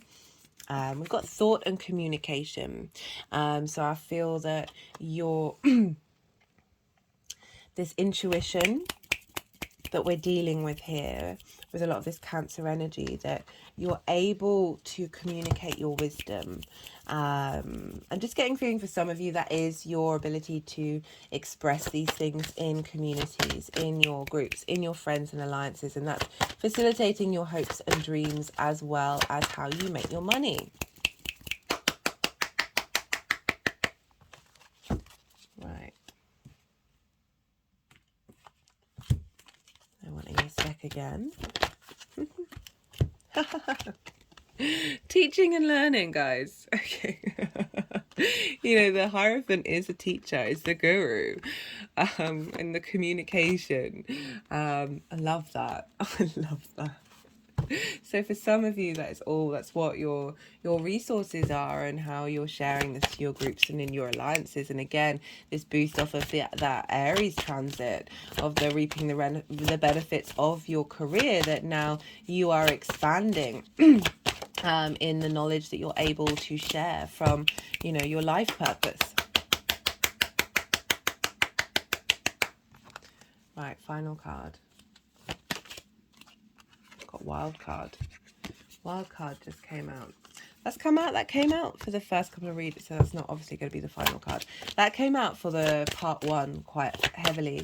You know, that it's kind of the message that I got through from that was, after all these eclipses, is helping us appreciate that we are all unique wild cards, right? And that your journey and your expression of your journey is something that needs to be shared.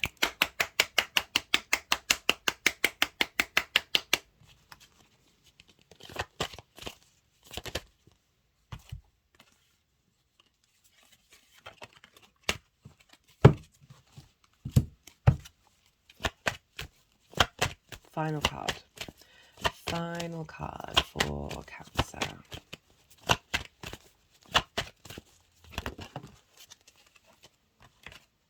That's too many. Okay, no, they wanted this. Love, change. That's the Fool and the Two of Cups coming up again. Yeah, a real shift in your ability to work from your heart space, and how that's facilitating your hopes and your dreams, Cancer. Beautiful message, lovely cards. I hope this resonated. If it did, don't forget to hit that like button. I'd love to hear from you. If you want to talk about how the astro weather is affecting you, I would love that. Thank you for sharing your time and your energy with me. Thank you for allowing me to read for you. It's always my utmost pleasure of doing this. Be good to yourself, Cancer. Be good to those around you. And most importantly, be well until we meet again. Gemini rising. How you doing, Gemini? For those of you just tapping into the Gemini energy, look to where Gemini falls in your chart, the house that it's in, the themes of that house, and apply those themes to the messages that come through. Take what resonates, leave what doesn't. If you haven't watched the introduction, I really recommend the collective reading and all the introductions. The collective reading was pretty phenomenal. Yeah, I haven't had a reading like that ever. It was mostly all pentacles. It was crazy. Also, in all the introductions, I try and bring in something different. In part 1, there is a throat chakra cleansing and activation, because the throat is ruled by Taurus. Yeah, so just wanted to mention those things. It just adds nuances, because I'm not going to be able to talk about all of those things for each of the rising sign, because yeah, that's where they are. They're in the collective one. Anyway, this is... So for Gemini, regardless of whether it's a rising or not, Taurus is next door to you. So this is what's called inverted. And traditionally, this means they don't have a direct line of sight. They don't have a direct line of communication. So the energy transfer, the communication between you, Taurus, and Gemini isn't very clear.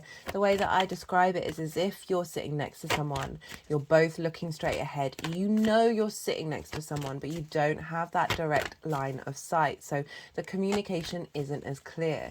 But you can sense somebody is there. You have this feeling that somebody is there. It's more of this subtle energy, this quantum field energy, this energetic field.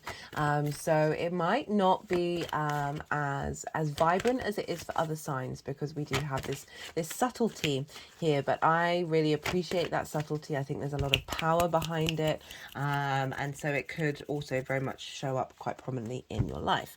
I just wanted to let you know what the traditional aspects of this are. So for Gemini rising, this is in your 12th house, the house of mysteries, the house of the hidden house. This can be depression, loss, and grief, because these are the constructs of who you are. These are your limiting beliefs, your trauma responses, but underneath all of that is your soul. So this is a house of magic as well, but sometimes we've got a lot of clutter in the way to get to that energy, which is where there's can be that heaviness, that sense of disconnection that you can get with depression. The grief is when you're unraveling yourself, either the loss of the grief of your old versions of yourself. There's this sense of loss, there's a sense of pain, there's a sense of isolation with it's a difficult house, I can't lie, but it's very potent, very magical. There's a lot going on in the 12th house, and you've had a lot going on here for a while now.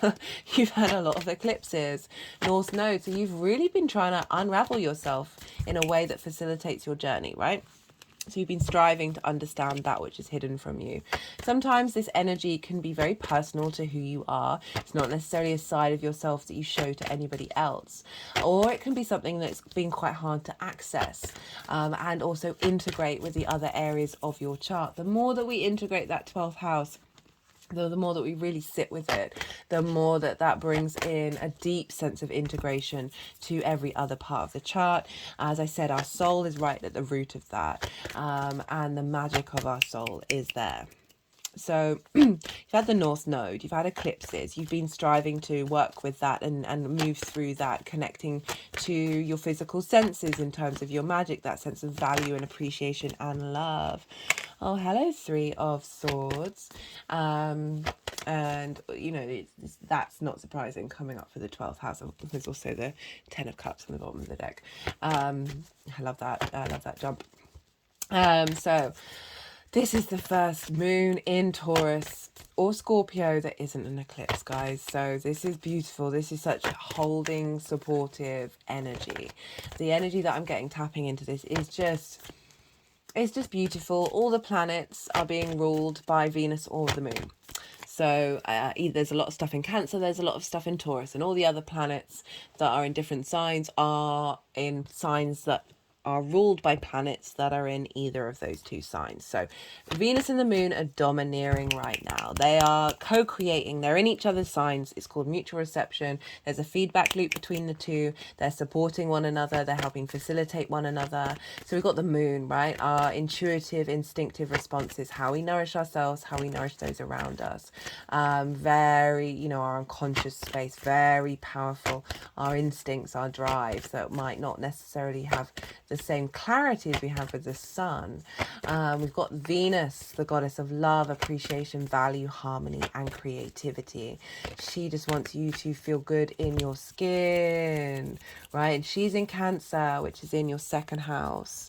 So this is sextiling that Taurus energies, earth and water. all the planets other than Pluto are in earth and water right now, because Jupiter has just moved into Taurus as of however many hours ago. I think it's now 4 hours. And so we've got a lot of earth and water energy, and this is bound by gravity. There's a heaviness here, there's a receptivity. This is yin night energy. This is being slow, allowing things to come towards you, a sense of observation rather than taking action. There's such power in that. There's such deep understanding and clarity that comes through from these signs.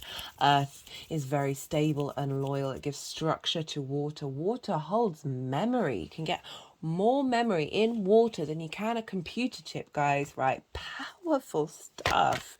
And these two are sextiling each other. And right, because we're dealing with Venus, we're looking to where Venus is, and she's in Cancer. So Cancer is your second house of values, how you value yourself, how you make your money, how you manifest what you appreciate.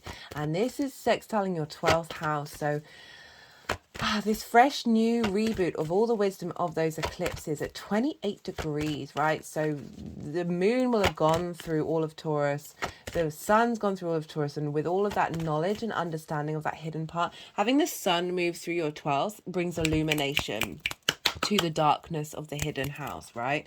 So you've had such more clarity. Mercury's now direct, so you've been revisiting, going over, clearing out stuff. I remember the Gemini reading for the Mercury transit was just, oh, it made me cry. I think it made me cry. Yeah, that was gorgeous. If you haven't seen it, I really recommend you check it out, because that energy's still around, that's still seeded, and it gets you more clarity of what's been going on. So you've got a lot going on in Taurus, and now Jupiter is bringing expansion, wisdom, understanding, clarity, just this elevation of your 12th house, of clearing out that trauma responses, healing those things, bringing in the magic. I love this for you, Gemini. And this new moon is kicking off with Jupiter there, and with Mercury direct. There's a real, even though this is calling you to be still and to allow things to come towards you, there is a lot of powerhouse energy backing into this new moon. That will manifest over time. Love this.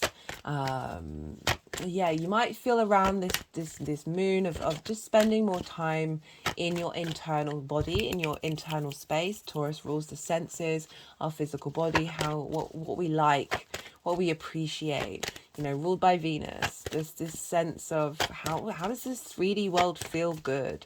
And this is your hidden part of who you are. So it might have been very difficult to access those things for a lot of your life. And we constantly go through cycles. So we constantly, like every time anything's going through Taurus, you're working through that. And we level up each time. We move through each time, and we get some illumination, especially with the sun.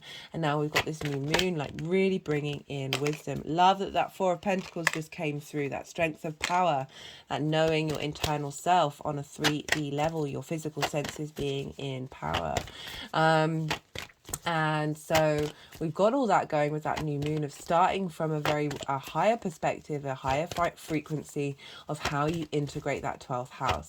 And we've got that with Venus governing this sign, right? And she's in your value system. She's in your house of value, how you value yourself. Mars has been moving through there for a while, really getting you in touch. Like how you make your money, how you manifest is connected to the moon, connected to nourishing, connected to your intuition. And you've had Mars in there now, you've got Venus there, and she is supporting that strength.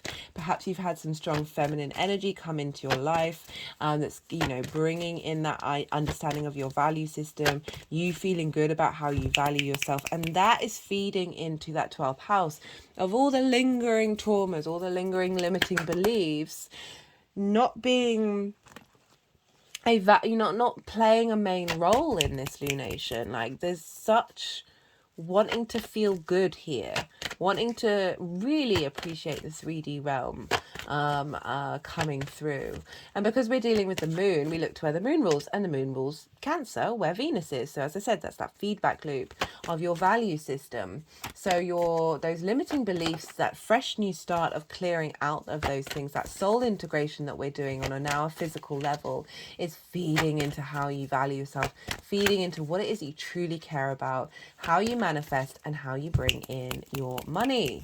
It's the framework in which you were able to do that. Because we're dealing with the sun, we look to Leo, because Leo is ruled by the sun. So what's going on with the sun is leveling up Leo. Sorry, I just had to pause.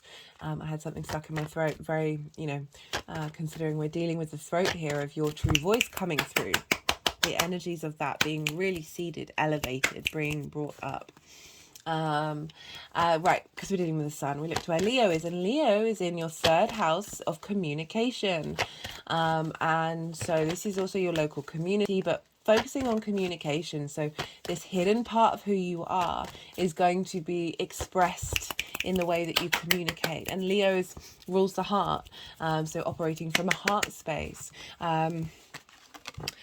Without the swords in it, but this is such power in the Three of Swords. There's such strength there. I'm wondering if those are the only cards that you're going to get. So we've got a lot going on, and so yeah, your ability to communicate from a heart space, not from a trauma space, is being seeded at this time. Love this for you, Gemini. What a great combination. Okay, so very few cards have come out for you, Gemini, which is interesting.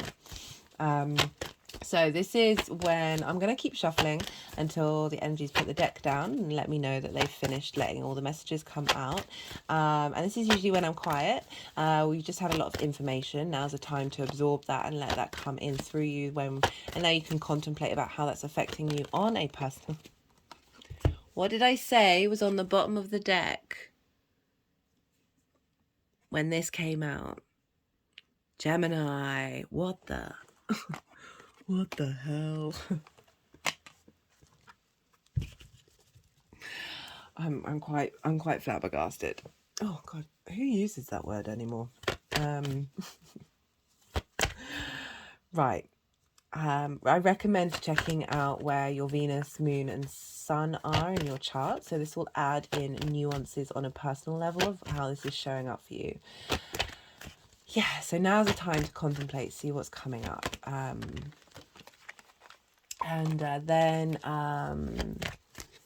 This moon is all about being receptive and being still and getting in nature. As an air sign, I mean, it depends on your chart, but if you've got a lot of air or fire in your chart, this energy can be difficult to work with. But it's really, with Jupiter being there, I feel like we're getting a lot of support with that, regardless of what dominance we have in our chart in terms of elements. But it's really important to get all of these elements to work together, even if they don't naturally feel akin to one another. They're all part of source creator energy. But just for Gemini, you are the fastest zodiac sign. You are the fastest zodiac. You are air. You are mutable, changeable, and you're ruled by Mercury, the fastest planet. So speed and going from one place to another is very much the thing, whereas this moon, not so much. So it might feel a little contradictory to your nature, but just sit with it and be with it. As someone who has a lot of fire and air in my chart, I know I've been working through how to embrace all of this earth and water energy. Right, so I'll keep shuffling, and then, oh goodness me, my throat's love it, love this reading. This reading is giving me chills, and so okay, well, they're done with the cards. I think you've got the fewest amount of cards. Maybe Taurus had very little. So this is when they'll do some energy work and put the cards into the right piles. So I realise I haven't actually been quiet, so now I'm going to be quiet and let you digest what's going on.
Love, love, love this combination. So this is kind of like the eclipses that you've gone through there, and the energy that you've been working with and strengthening and clearing out, and where the lead up to this new moon. Got the Three of Swords, the Six of Cups, and the Four of Pentacles. So, so much of our trauma, this is not just about romance. This is anything that our heart has faced that has caused it to go inward, caused it to put up walls, caused it to feel pain. And that's where our trauma lies, in that unconscious self space of the 12th house. But there's real strength in this, in this card. Because you keep going, you are able to move forward, and through that trauma explore who you are. That 12th house is a house of exploration, but it's more that mental contemplation. This is swords are mental. We've got so this is the eclipses that have been bringing these things up, helping you work through these things, helping you clear out that trauma, those limiting beliefs, because from trauma comes limiting beliefs, right? Sorry, I had to pause again. My throat's got really like clearing out clearing out that which is hidden in the throat chakra. We've got the Six of Cups. This is about being able to look at the past fondly. This is gifts from the past, a sense of peace, a sense of abundance. Your emotions, all these cups are filled, but there are flowers coming out of there. The sense of your intuition, that hidden part of who you are, of being able to flower and bring in abundance, but particularly linked into the limiting beliefs of the trauma situation, that when we're able to look at these things with a little more ease, a little more peace, we free them, we let them transform their energy.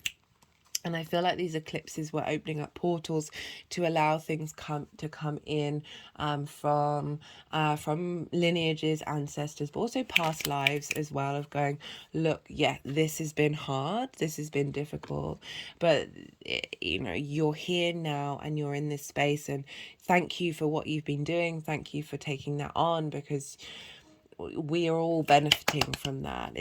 You're not alone. Love this card. Love this card for you, Gemini. Four of Pentacles, power, structure, safety, knowing who you are in your physical body.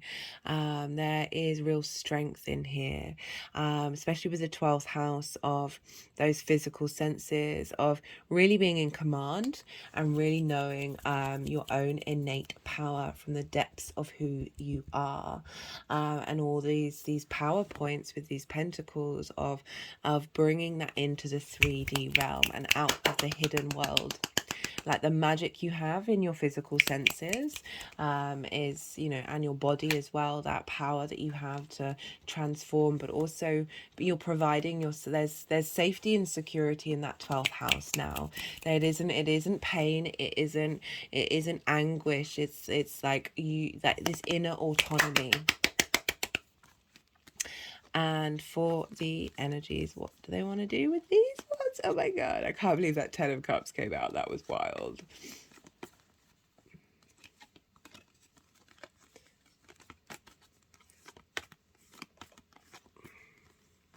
Okay, when they do this, I kind of get that these two energies are combined.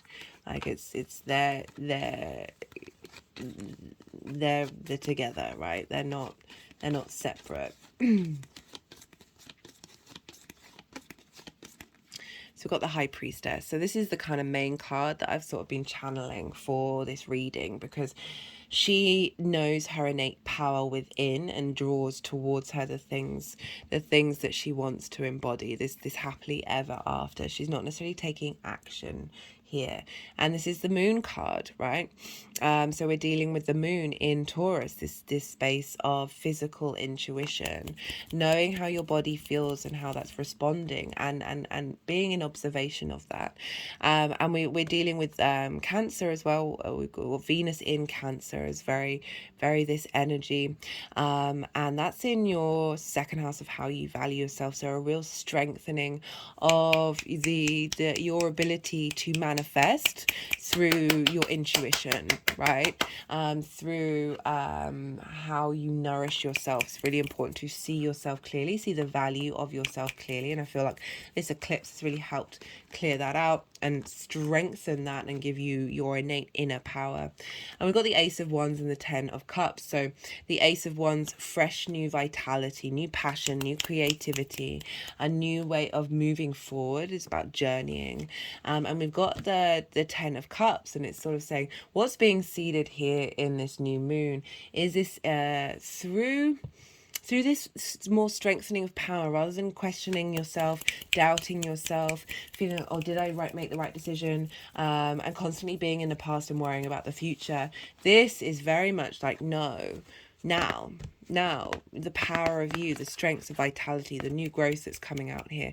Also here we've got a castle, so that's that sense of safety and security. We've also got a cityscape here of like your physical body being a space of safety rather than a space of trauma, and through that we're this embodiment of this, of your hidden self, the magic of who you are, how that affects your value system, and it's affecting how you communicate and your local community, right? You're bringing in energy that makes you feel fulfilled. This isn't just about you. This is about a family. This is about community. This is what you're doing in every area of your life, is bringing in this sense of emotional fulfillment.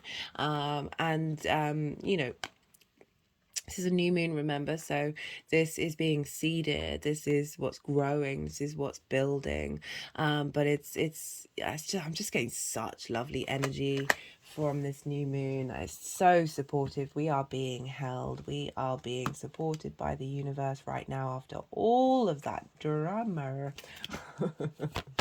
Right, I'm going to pull some clarification cards for you, Gemini. All the decks are in the description box if any of them take your fancy. New messages may come through, nuanced messages to what's already come in. Whoa, no. Or just straight up repeating the same message, and that's the universe saying, I said what I said, this is what's happening. Right, what wants to come through for Gemini rising? For this Taurus New Moon.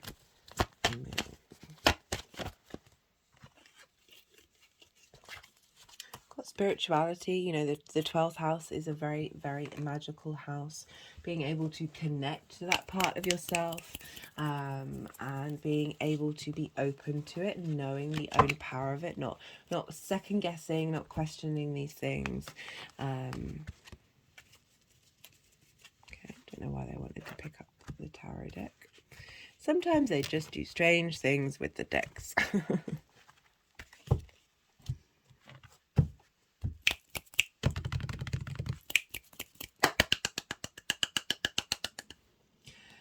I think it might be highlighting that spirituality, you know, we don't always understand what's going on, and, you know, harnessing that Gemini energy of just collecting that information and not necessarily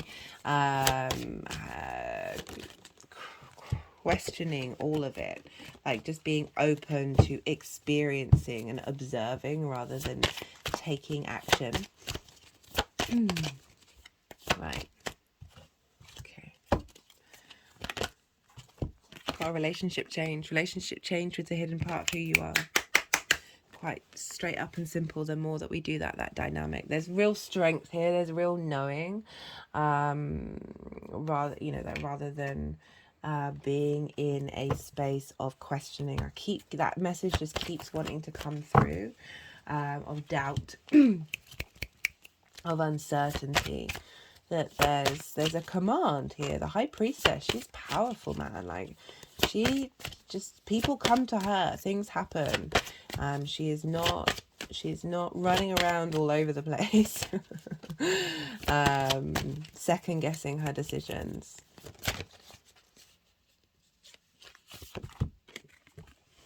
Hi. Perception, hidden powers, reflection of ideas and knowledge. Yeah, having Cancer in the second house of how you manifest. And that's a stillness, there's a quietness, and that's sometimes difficult for us to access because it's next door to our ascendant. That, yeah, I'm loving this reading for you. You know, you got a lot going. You got Uranus there as well. Like, I keep forgetting to talk about him. But there's this, when Jupiter's gonna conjunct Uranus. Oh yeah, that's not for a while. I don't think that's till next year. Well, just, I'm getting chills, Gemini. Right, final card for Gemini.